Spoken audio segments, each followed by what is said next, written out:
விநாயகர் சதுர்த்தியை முன்னிட்டு தூத்துக்குடியில் உள்ள பாகம்பிரியால் உடனுறை சங்கர ராமேஸ்வரர் ஆலயத்தில் பக்தி பேரவை சார்பில் பள்ளி குழந்தைகள் மாணவ மாணவிகளுக்கான கடவுள்களின் உருவம் வரையும் ஓவிய போட்டி மற்றும் வண்ணம் தீட்டும் போட்டி நடைபெற்றது.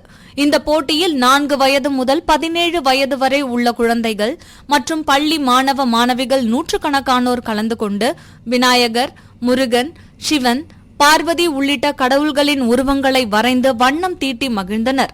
இதில் சிறப்பாக ஓவியம் வரைந்த மற்றும் வண்ணம் தீட்டிய மாணவ மாணவிகளுக்கு பரிசுகள் வழங்கப்பட்டது.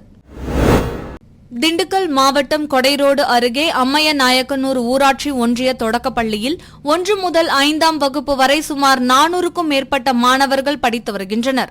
இப்பள்ளியின் 4 வகுப்பறைகள் பழுதடைந்த நிலையில் கடந்த ஆண்டு டிசம்பர் மாதம் வகுப்பறை கட்டிடங்கள் புதிதாக கட்டுவதற்காக இடிக்கப்பட்டது. தற்போது வகுப்பறை கட்டிடம் இடிக்கப்பட்டு ஓராண்டு வரப்போகும் நிலையில் பள்ளி வகுப்பறை கட்டிடம் கட்டித்தரப்படவில்லை. இதனால் இடப்பற்றாக்குறையால் பள்ளி மாணவர்கள் மரத்தடியில் படித்து வரும் சூழ்நிலை நிலவி வருகிறது. இந்நிலையில் காலை சிற்றுண்டி திட்டம் முதல் பள்ளி கல்வித்துறையில் தமிழக முதல்வர் கொண்டு வந்த சாதனை திட்டங்களுக்கு நன்றி கூறியும் தங்களுக்கு வகுப்பறை கட்டிடம் கட்டித்தர வலியுறுத்தியும் தமிழக முதல்வருக்கு பள்ளி மாணவர்கள் மற்றும் ஆசிரியர்கள் இணைந்து வேண்டுகோள் விடுத்து உருக்கமாக பாடிய பாடல் சமூக வலைதளங்களில் தற்போது வைரலாகி வருகிறது.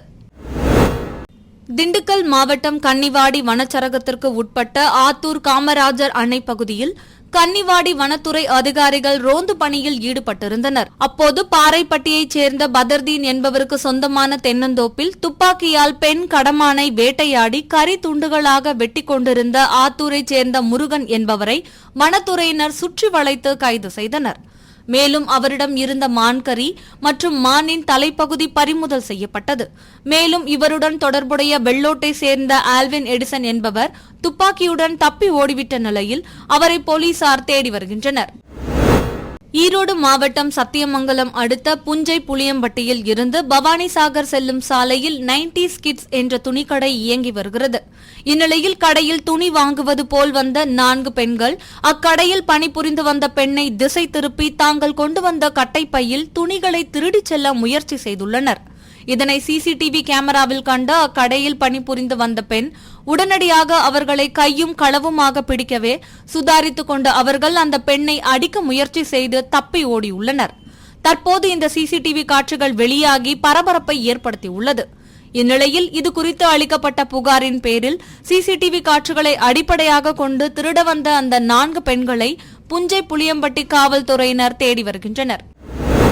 தூத்துக்குடி லூர்தம்மாள்புரம் பகுதியைச் சேர்ந்த மீராசா என்பவருக்கு சொந்தமான வீட்டில் இலங்கைக்கு கடத்துவதற்காக விரலி மஞ்சள், பீடி இலை உள்ளிட்டவைகள் பதுக்கி வைத்திருப்பதாக போலீசாருக்கு ரகசிய தகவல் கிடைத்தது. அதன் பேரில் தாளமுத்து நகர் போலீசார், வடபாகம் போலீசார் மற்றும் மெரைன் போலீசார் ஆகியோர் மீராசா வீட்டில் சோதனை செய்தபோது இலங்கைக்கு கடத்துவதற்காக 10 லட்சம் ரூபாய் மதிப்பிலான 33 மூட்டைகளில் விரலி மஞ்சள் மற்றும் 21 மூட்டைகளில் பீடி இலை, 100 கேன்களில் ஆசிட் ஆகியவை கடத்தப்பட கொண்டு செல்ல இருந்தது தெரியவந்தது. இதனையடுத்து அவற்றை பறிமுதல் செய்து சுங்கத்துறை அதிகாரிகளிடம் ஒப்படைத்தனர். மேலும் தலைமறைவாக உள்ள குற்றவாளி மீராசாவை போலீசார் தேடி வருகின்றனர். திருவாரூர் அருகே அம்மையப்பன் பகுதியில் உள்ள தனியார் கல்லூரியில் மாவட்ட நிர்வாகம் மற்றும் மாவட்ட முன்னோடி வங்கிகள் இணைந்து நடத்திய கல்விக்கடன் முகாம் நடைபெற்றது. இம்முகாமில் மாவட்ட ஆட்சியர் சாருஸ்ரீ கலந்து கொண்டு 3 கோடியே 13 லட்சம் ரூபாய் மதிப்பில் கல்வி கடனுக்கான வங்கி காசோலையினை 63 மாணவ மாணவிகளுக்கு வழங்கினார். இதனைத் தொடர்ந்து பேசிய அவர் கல்வி கடன் பெற்றவர்கள் வழிமுறைகள் தெரியாத மாணவ மாணவிகளுக்கும் விழிப்புணர்வு ஏற்படுத்தி எப்படி கல்வி கடன் பெறுவது என்பதை தெரிவித்து அனைவரையும் பயன்பெற செய்ய வேண்டும் என தெரிவித்தார். இம்முகாமில் முன்னோடி வங்கி மேலாளர் செந்தில், கொரடாச்சேரி ஒன்றிய குழு துணைத் தலைவர் பாலச்சந்தர் உள்ளிட்ட அரசு அலுவலர்கள், மாணவ மாணவிகள் கலந்து கொண்டனர். வேலூர் மாவட்டம் காட்பாடி உழவர் சந்தை பின்புறத்தில் உள்ள முத்துவாத்தியார் தெருவில் 30க்கும் மேற்பட்ட குடும்பங்கள் வசித்து வருகின்றனர். அதே தெருவைச் சேர்ந்த பாலன் என்பவர் தெருவை முழுவதும் ஆக்கிரமிப்பு செய்து அப்பகுதி மக்களுக்கு 3 அடி சந்து வழியை விட்டு வீடு கட்டி வாடகைக்கு விட்டுள்ளதாக கூறப்படுகிறது. இதுகுறித்து அப்பகுதியை சேர்ந்தவர்கள் கேட்டபோது பாலன் அவர்களிடம் மிரட்டும் தொனியில் பேசியதாக தெரிகிறது. இதுகுறித்து கிராம நிர்வாக அதிகாரி மற்றும் வட்டாட்சியர் மாநகராட்சி ஆணையரிடம் புகார் அளித்தும் இதுவரை எந்த ஒரு நடவடிக்கையும் எடுக்கவில்லை என குற்றம் சாட்டிய அப்பகுதி மக்கள் மாவட்ட நிர்வாகம் உடனடியாக தலையிட்டு உரிய நடவடிக்கை எடுக்க வேண்டும் என்று கோரிக்கை விடுத்துள்ளனர். முத்துவாஜா தெருவில் வசிக்கிறேன், குறைஞ்சது 70 வருஷமா வசிக்கிறேன் சார். நாங்கள் இது வந்து முத்துவாஜா தெரு, ஆக்சுவலாக முத்துவாஜா தெரு 18 அடி இருந்தது. இவங்க என்ன பண்ணிட்டாங்க, ஊருக்காரை பிடிச்சி அவங்கள பிடிச்சி அந்த 18 அடிக்கு 15 இடம் ஆக்கிரமிப்பு பண்ணி பிடிச்சிக்கினாங்க. கேட்டால் எங்களுக்கு இது வரைக்கும் அது வரைக்கும். ஆனால் வந்து ஒரு பிளாட் வந்து 3 பிளாட்டு கணக்கு இருக்குது. அதை வந்து சர்வர் வந்து அளந்தாலும் அது வரைக்கும் இருக்குதுன்னா இவங்க போயிட்டு ஏதோ இது பண்ணிவிட்டு அதை கண்டுக்காத விட்டுறாங்க. வரும்போதுதான் நாங்கள் கலெக்டர் ஆஃபீஸை கொடுத்துட்டோம், ஊர் நாட்டாமைக்கும் கொடுத்துட்டோம். அப்புறம் போலீஸ் ஸ்டேஷனில் வந்து தான் அந்த பக்கம் எங்களுக்கு வந்து ஒரு 4 அடி எங்களுக்கு அங்கே தண்ணி விடாதுன்னு சொன்னது. காட்பாடி எஸ்ஐ ஒருத்தர் வந்து நாங்கள் போய் கம்ப்ளைண்ட் கொடுத்ததுக்கு அதோட சரி. மற்றபடி நாங்கள் கட்சி லெவல்லையும் கொடுத்துட்டோம். மேலே வந்து இதுக்கு முன்னால் இருந்தவங்கக்கிட்டையும் சிஎம்முக்கும் நாங்கள் அந்த இது லெட்டர் மூலியமாக அனுப்பிச்சோம். வந்ததை தவிர அதை மேற்கொண்டு யாரும் இதை எடுக்கிறதில்ல. செத்தா எடுக்க எங்களுக்கு அந்த 3 அடியில் வச்சு நாங்கள் எப்படி சாவை எடுக்க முடியும்? சாவை எடுக்க முடியாது. ஒரு நல்லது செய்யனாலும் செய்ய முடியறதில்ல. ஒரு ஏதோ ஒன்று அர்ஜென்ட்டுக்கு போனோம் வரணும், ஆட்டோ வரணும், உடம்பு சரியில்லைன்னா அதுக்கும் எங்களுக்கு வசதி கிடையாது. ஆக்சுவலாக இது தெருவை வந்து அவங்க 100 பேர் போகிற வர வழியை அபகரிச்சுக்கின்னு அவங்க இது பண்ணிக்கின்னு பாலன் மோகனு ஆக்கிரமிப்பு பண்ணிக்கின்னு, பாலன்ற மோகனு மகேந்திரன் 3 பேர் ஆக்கிரமிப்பு பண்ணிக்கின்னு நாங்கள் எங்கே மனு கொடுத்தாலும் அங்கே போய் என்ன பண்ணோம் ஏதுன்னு எங்களுக்கு தெரியாது. என்கிட்ட அந்த அளவுக்கு வசதி கிடையாது. ஆனால் நாங்கள் வந்து கவர்மெண்ட் மூலியமாக தான் நாங்கள் இதை வந்து சரி பண்ணி கொடுக்கணும் உங்களுக்கு கேட்டுக்கிறோம். பல்வேறு துறைகளில் சாதனை படைத்த பெண்களுக்கு விருது வழங்கும் விழா சென்னை அண்ணா நூற்றாண்டு அரங்கில் நடைபெற்றது.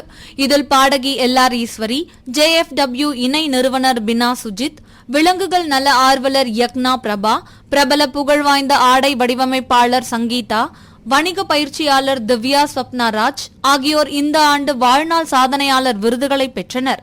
மேலும் வாழ்க்கையில் மாற்றத்தை ஏற்படுத்தும் எழுத்தாளர் ராக்கி கபூர், தொலைக்காட்சி விருந்தோம்பல் நல பயிற்சியாளர் ரம்யா சுப்பிரமணியன், இசையமைப்பாளர் மற்றும் திரைப்பட இணை இயக்குநர் மிருத்திகா சந்தோஷினி, கல்வியாளர் டாரதி, விலங்குகள் நல ஆர்வலர் சத்யா கிருஷ்ணமூர்த்தி ஆகியோரும் விருது பெற்றனர். விழாவில் சிறப்பு விருந்தினர்களாக நடிகர் கவிதாலயா டி கிருஷ்ணன், பாடகர் ஹரிச்சரன், எழுத்தாளர் மற்றும் நடிகர் தீனா, மனிதநேய குழுவின் ஆல்ஃபிரட் ஜோஸ், சைபர் கிரைம் விசாரணையாளர் சங்கராஜ் சுப்பிரமணியன் உள்ளிட்டோர் பங்கேற்றனர்.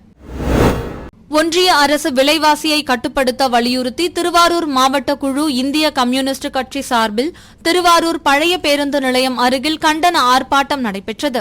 அப்போது பேசிய நாகை நாடாளுமன்ற உறுப்பினர் செல்வராஜ், ஒரு கைத்தடி விழுந்தாலும் மோடி ஆட்சி கவிழும், இவர்கள் ஆதரவோடு மோடி ஆட்சிக்கு வந்ததால் சுங்கச்சாவடி உள்ளிட்ட அத்தியாவசிய பொருட்கள் விலை உயர்ந்துள்ளதாகவும் இதனை கட்டுப்படுத்த தவறினால் இந்த ஆட்சியை எதிர்த்து மிகப்பெரிய போராட்டம் வெடிக்கும் என்றும் தெரிவித்தார்.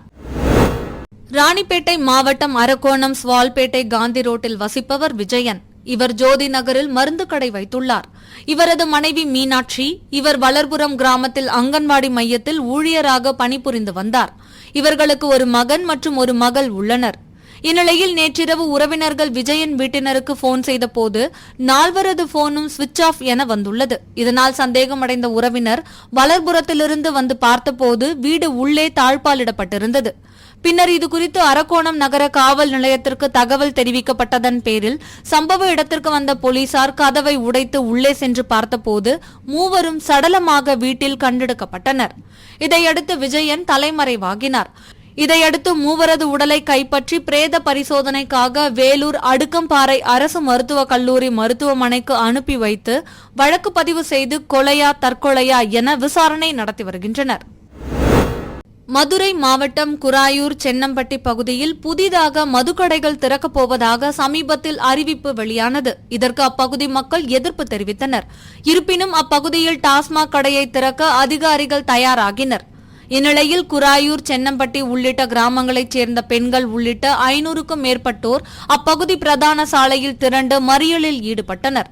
பின்னர் இதுகுறித்து தகவல் அறிந்து சம்பவ இடத்திற்கு வந்த திருமங்கலம் நகர் காவல் ஆய்வாளர் லட்சுமி லதா மற்றும் டாஸ்மாக் மேலாளர் சாலை மறியலில் ஈடுபட்ட மக்களிடம் பேச்சுவார்த்தை நடத்தி மதுக்கடையை திறக்க மாட்டோம் என அதிகாரிகள் உறுதி அளித்தனர்.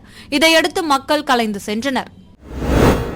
புதுக்கோட்டை கலைஞர் பூங்காவில் மாவட்ட அளவிலான ரோலர் ஸ்கேட்டிங் போட்டிகள் நடைபெற்றது. புதுக்கோட்டை மாநகராட்சி துணை மேயர் லியாகத் அலி மற்றும் திமுக நகர செயலாளர் தனலட்சுமி, லைட் ஹவுஸ் செந்தில் பிள்ளை ஆகியோர் இப்போட்டியினை துவக்கி வைத்தனர்.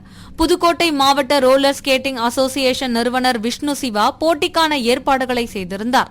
இதில் பல்வேறு மாவட்டத்திலிருந்து போட்டியாளர்கள் பங்கேற்று தங்களுடைய திறமையை வெளிப்படுத்தினர். விலைவாசி உயர்வுக்கு காரணமான ஒன்றிய அரசை கண்டித்தும் விலைவாசி உயர்வை கட்டுப்படுத்த தமிழக அரசை வலியுறுத்தியும் இந்திய கம்யூனிஸ்ட் கட்சி சார்பில் தஞ்சாவூர் பனகல் கட்டிடம் எதிரே மாவட்ட செயலாளர் முத்து உத்திராபதி தலைமையில் கண்டன ஆர்ப்பாட்டம் நடைபெற்றது. திருத்துறைப்பூண்டி சட்டமன்ற உறுப்பினர் மாரிமுத்து கண்டன உரை நிகழ்த்தினார். இந்த ஆர்ப்பாட்டத்தில் பெண்கள் உள்ளிட்ட 100க்கும் மேற்பட்டோர் பங்கேற்றனர். நாமக்கல் மாவட்டம் ராசிபுரம் அடுத்த வெண்ணந்தூர் ஒன்றியத்திற்குட்பட்ட பல்லவன் நாயக்கன்பட்டி பகுதியைச் சேர்ந்தவர் கந்தசாமி. இவர் பிறவியிலேயே கண் பார்வை இழந்து வாழ்ந்து வருகிறார்.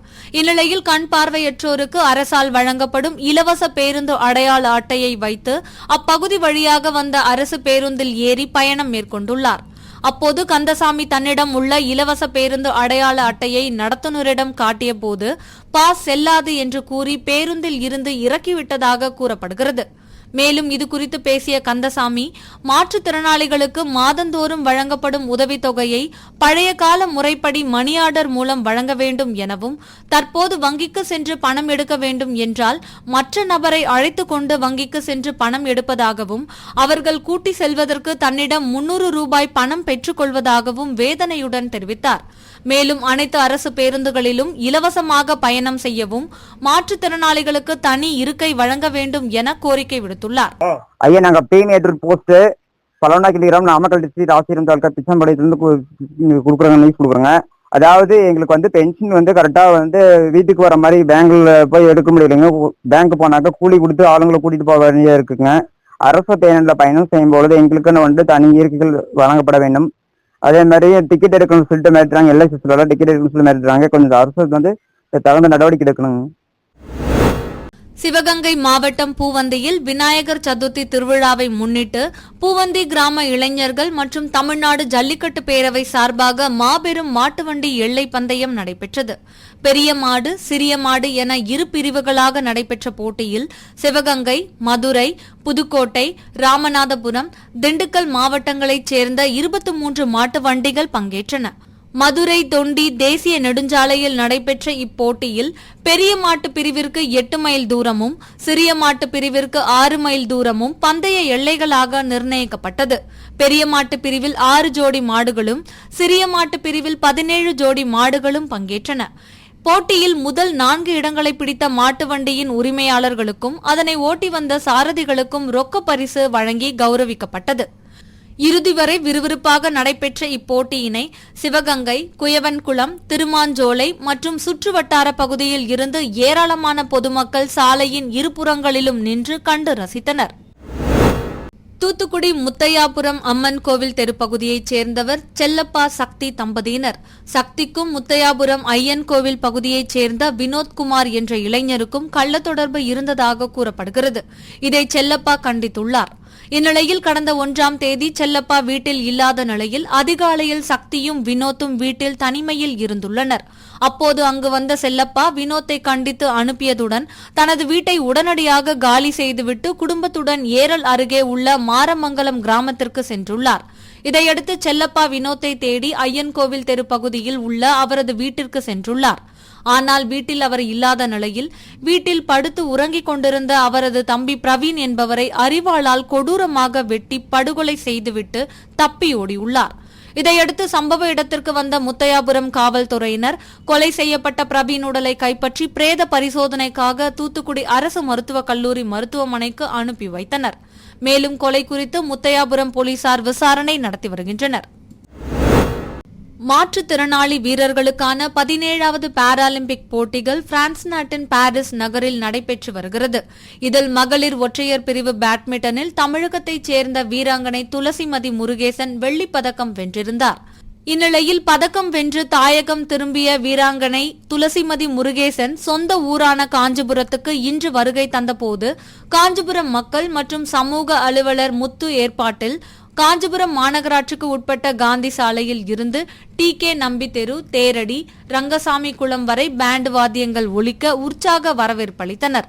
பின்னர் செய்தியாளர்களை சந்தித்த துளசிமதி பாரா ஒலிம்பிக் விளையாட வேண்டும் என்பதுதான் என் கனவு என்றும் இதற்காக அப்பா நிறைய தடைகளை தாண்டி கஷ்டப்பட்டு இருக்கிறார் என தெரிவித்தார். என் பேர் துளசிமதி முருகேசன். பாரிஸ் பாராலிம்பிக் போட்டியில பாரா பேட்மிண்டன் உமன் சிங்கிள்ஸ் SU5ல சில்வர் மெடல் வின் பண்ணியிருக்கேன்.